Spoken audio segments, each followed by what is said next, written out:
নমস্কার বন্ধুরা, আমি চন্দন সেন, বাংলা শিক্ষক অনলাইন এডুকেশন চ্যানেলে তোমাদের সবাইকে স্বাগত জানাই। আজ আমি তোমাদের ক্লাস 8-এর সলিল চৌধুরীর লেখা গায়ের বধূ কবিতাটি সম্পূর্ণভাবে বিশ্লেষণ করব। তো কবিতাটিতে যাওয়ার আগে আমরা লেখক সলিল চৌধুরীর সম্বন্ধে অল্প কিছু জানবার চেষ্টা করি। সলিল চৌধুরীর জন্ম হয় 19 নভেম্বর 1925 সালে দক্ষিণ চব্বিশ পরগনা জেলার সোনারপুর অঞ্চলের গাজীপুর। তার জীবনাবসান হয় 5 সেপ্টেম্বর 1995 সালে 69 বছর বয়সে কলকাতায়। পেশায় তিনি ছিলেন সঙ্গীত পরিচালক, গীতিকার, সুরকার ও গল্পকার। তিনি মূলত বাংলা, হিন্দি এবং মালায়ালাম চলচ্চিত্রে সঙ্গীত পরিচালনা করেছেন। আধুনিক বাংলা গানের সুর স্রষ্টা হিসেবে এবং গণসঙ্গীতের প্রণেতা হিসেবে তিনি একজন স্মরণীয় বাঙালি। তার গুণগ্রাহীদের কাছে তিনি সলিলদা বলে পরিচিত। তার সঙ্গীত প্রতিভা মূলত ভারতীয় চলচ্চিত্র শিল্পী ব্যাপকভাবে স্বীকৃত হয়েছে। তিনি একজন আয়োজক ছিলেন এবং বিভিন্ন বাদ্যযন্ত্র যেমন বাঁশি, পিয়ানো, এসরা ইত্যাদি বাজাতে জানতেন। তার মৌলিক কবিতাগুলোর জন্য তিনি ব্যাপকভাবে নন্দিত এবং প্রশংসিত হয়েছিলেন। এখানে মানুষটি বাবার কাছ থেকে সলিল চৌধুরী সঙ্গীত শিক্ষার হাতেখড়ি হয়। ছোটবেলা থেকেই তিনি তার পিতার সংগ্রহে থাকা পাশ্চাত্য উচ্চাঙ্গ সঙ্গীত শুনতেন। 1944 সালে যখন তরুণ সলিল তার স্নাতক পড়াশোনার জন্য কলকাতায় আসেন, তখনই ভারতের কমিউনিস্ট পার্টির সাংস্কৃতিক দল ভারতীয় গণনাট্য সংঘে যোগ দেন। এই সময় তিনি গণসঙ্গীত লিখতে এবং এর জন্য সুর করা শুরু করেন। এই সংস্কৃতি দলটি বিভিন্ন শহর এবং গ্রামগঞ্জে ভ্রমণ করতে থাকে, যা এই গানগুলোকে সাধারণ মানুষের কাছে নিয়ে আসে। বিচারপতি, রানার এবং অবাক পৃথিবীর মতো গানগুলো তখন সাধারণ জনতার কাছে ব্যাপক জনপ্রিয়তা লাভ করে।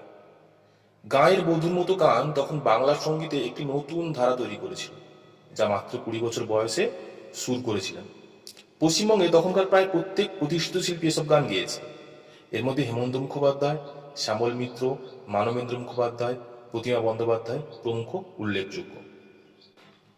তিনি প্রায় 75টির বেশি হিন্দি চলচ্চিত্র, 40টির বেশি বাংলা চলচ্চিত্র এবং প্রায় 26টি মালায়ালাম চলচ্চিত্র এবং বেশ কিছু মারাঠি, তামিল, তেলেগু, কান্নাড়া, গুজরাটি, ওড়িয়া এবং অসমিয়া চলচ্চিত্রে সঙ্গীত পরিচালনা করেন। তো বন্ধুরা, এই ছিল লেখকের সংক্ষিপ্ত জীবনী। তো এবার চলো আমরা এই কবিতাটির ভাবার্থ বিশ্লেষণ করি, তারপরে আমরা এর লাইন বাই লাইন বিশ্লেষণ করব। গীতিকার সলিল চৌধুরী গ্রাম বাংলার এমন একটি কাহিনী আমাদের সামনে উপস্থাপন করেছেন, যেটি কোনো রূপকথা নয়, একটি বাস্তবিক চিত্র।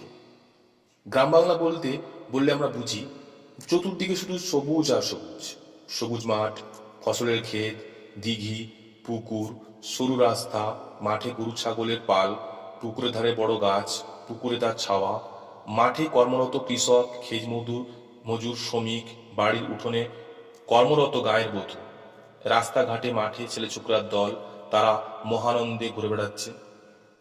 এইরকম একটা স্বপ্নের মতো গ্রামীণ জীবনে সবুজের মাঝে রয়েছে কুটিরের সারি এবং তার মধ্যে বাস করা গ্রাম্য বধূর জীবন কাহিনী বর্ণিত হয়েছে এই কবিতায়। বাংলার সাধারণ পল্লী কৃষক জীবনের সুখী দাম্পত্যের ছবি দেখতে পাই এই কাহিনীতে।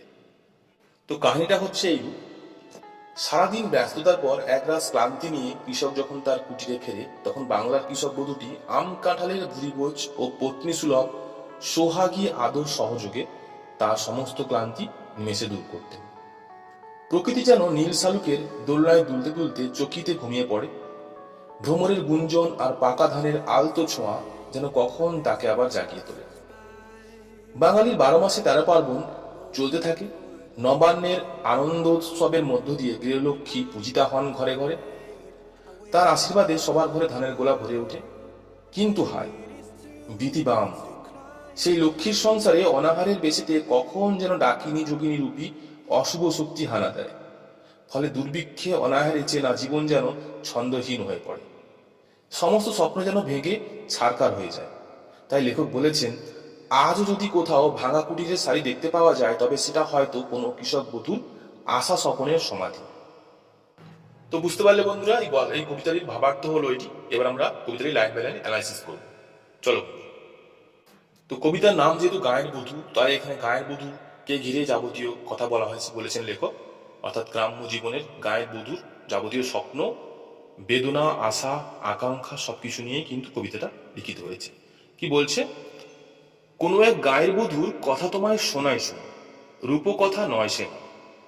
জীবনের মধুমাসের কুসুম ছিঁড়ে গাঁথা মালা, শিশির ভেজা কাহিনী শোনাই শোনো। তাহলে বলা হলো যে গায়ের বধূর কথা যেখানে লেখক আমাদের শোনাচ্ছেন, সেটা অবশ্যই কিন্তু কোনো রূপকথা নয়, অবশ্যই বাস্তব কথা। কি বাস্তব কথা? যখন জীবনের মধুমাস, অর্থাৎ আমাদের যে জীবনের যে বিভিন্ন ভাগ রয়েছে, অর্থাৎ কখনো শৈশব, কৈশোর, যৌবন এবং বৃদ্ধবিদ্যা, তো এই ভাগের মধ্যে সবচেয়ে মধুমাস বা সবচেয়ে উল্লেখযোগ্য গুরুত্বপূর্ণ অংশ হচ্ছে আমাদের যুবক বয়স। তাহলে সেই যুবক বয়সের সময়কালটাকে আমাদেরকে মধুমাসের সঙ্গে তুলনা করা হয়েছে। তো সেই মধুমাসের মধ্যে সেই মধুমাসটা কেমন? কুসুম ছিঁড়ে গাঁথা মালা, অর্থাৎ মালার মতনই কিন্তু সেই মধুমাসটা।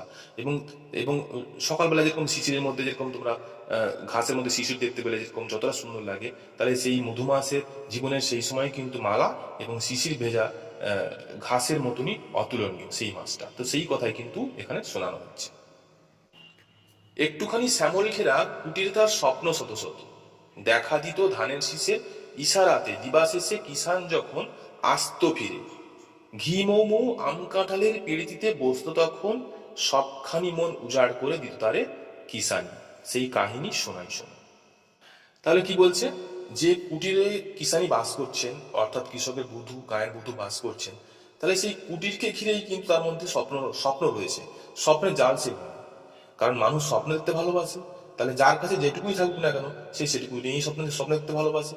অর্থাৎ তার কাছে যেটু কুটির রয়েছে, সেই কিষানি কিন্তু, সেই গায়ের বধূ কিন্তু সেই কুটিরকে ঘিরে তার সমস্ত জীবনের স্বপ্ন সে দেখতে থাকে।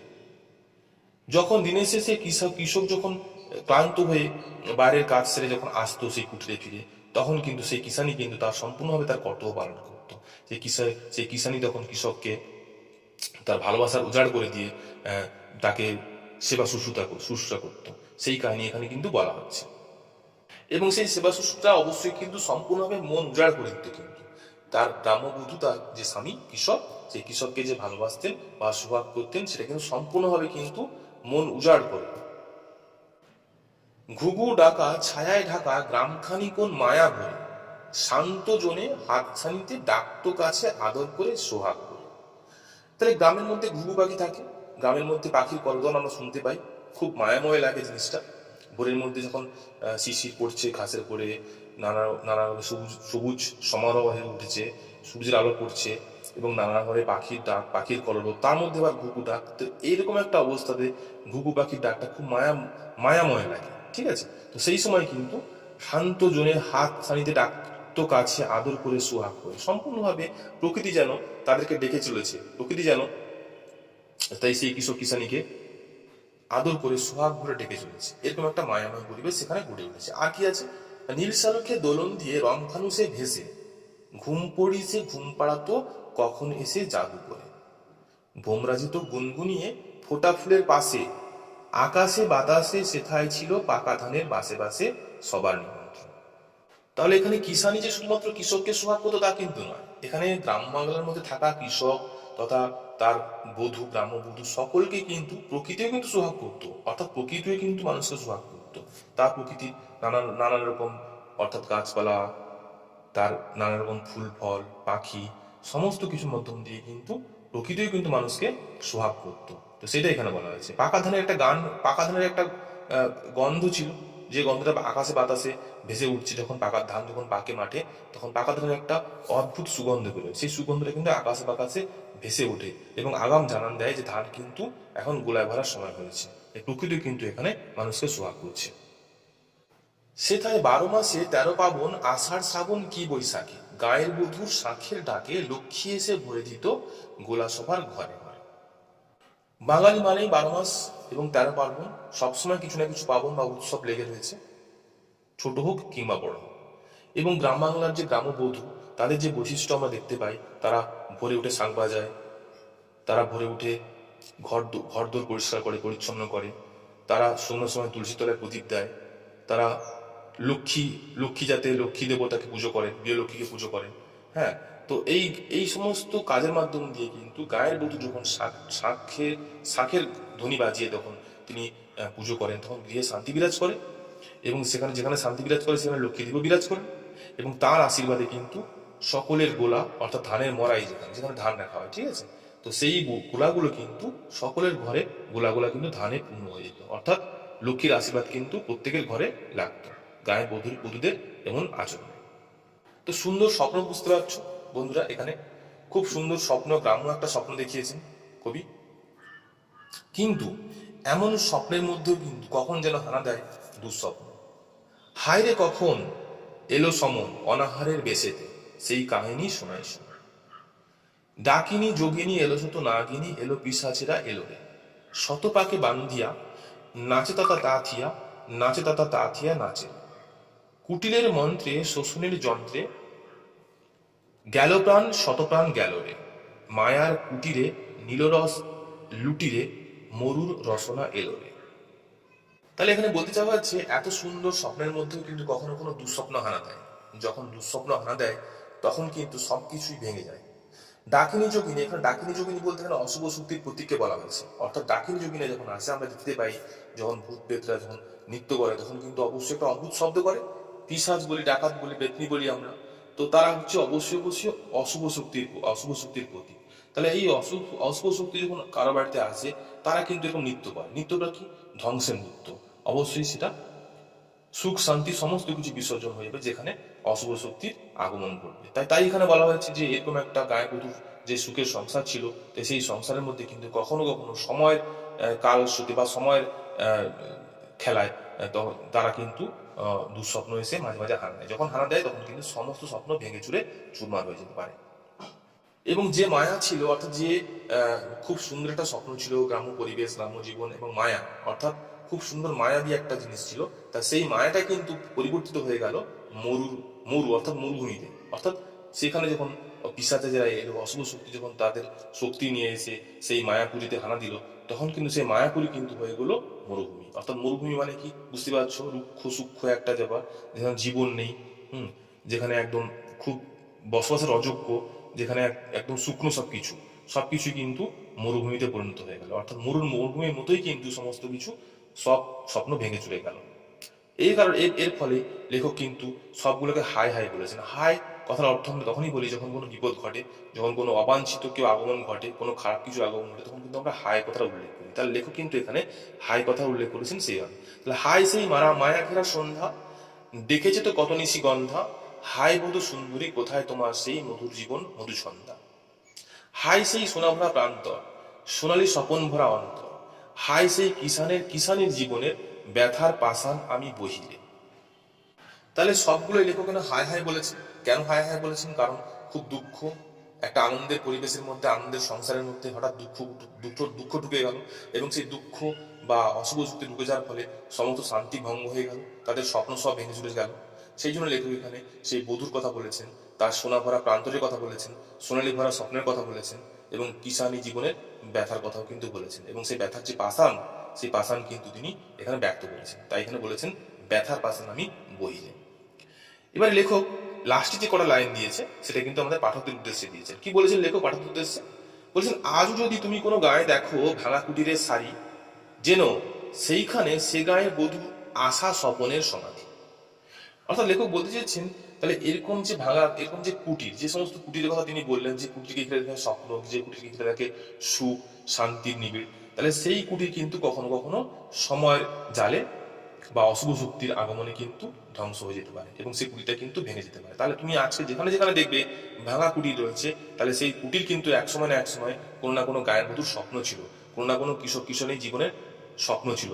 সেই স্বপ্ন কিন্তু কালক্রমে কিন্তু অশুভ শক্তির আগমনে ভেঙে যায়, এবং সেই ভাঙা হয়ে কিন্তু একেবারে দাঁড়িয়ে থাকে, এবং সেই কুটিরগুলো কিন্তু সেই গায়ের বধূর আশা স্বপ্নের সমস্ত কিছু যে সমাধি হয়ে গেছে, সেই সমাধির চিহ্ন বহন করে নিয়ে যায়। ঠিক আছে বন্ধুরা, তো এই হলো কবিতা। আশা করি তোমরা সবাই বুঝতে পেরেছো। এবারে তোমরা কবিতা একবার ভালো করে পড়বে, দিলে সমস্ত কিছু বুঝতে পেরে যাবে। তো বন্ধুরা, আশা করি তোমাদের এই গল্পটা ভালো লেগেছে। এরকম আরো কিছু কিছু ভালো ভালো গল্প পাওয়ার জন্য তোমরা চ্যানেলটিকে অবশ্যই সাবস্ক্রাইব করে নাও, কারণ সাবস্ক্রাইব করতে কিন্তু তোমাদের কোনো টাকা পয়সা খরচা হবে না। এবারে লাইক করো এবং এটাকে শেয়ার করো। গল্পটি এতক্ষণ দেখার জন্য তোমাদের অনেক অনেক ধন্যবাদ।